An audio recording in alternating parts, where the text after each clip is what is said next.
Inter college उदमा विज्ञान और कला दोनों ही वर्गों से मान्यता प्राप्त एकमात्र विद्यालय राम नरेश बुद्धिसागर पब्लिक कॉन्वेंट आदर्श इंटर कॉलेज उदमा एवं आर्यन डीएस पब्लिक एकेडमी उदमा जो इंग्लिश मीडियम में संचालित होता है।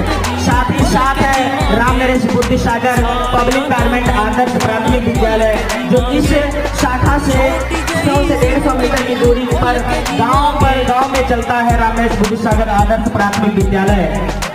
इन तीनों शाखाओं के सामूहिक वार्षिक उत्सव के पावन पुनीत अवसर पर दूर दूर से चलकर आए हुए समस्त अतिथियों का, समस्त गणमान्य जनों का, भाइयों बंधुओं का, युवा साथियों का, नारी शक्तियों का मैं आपके अपने विद्यालय राम नरेश बुद्धिसागर पब्लिक कॉन्वेंट आदर्श इंटर कॉलेज की पावन धरती पर पावन ज्ञान और विज्ञान के मंदिर का हार्दिक स्वागत अभिनंदन करता हूँ। स्वागत है।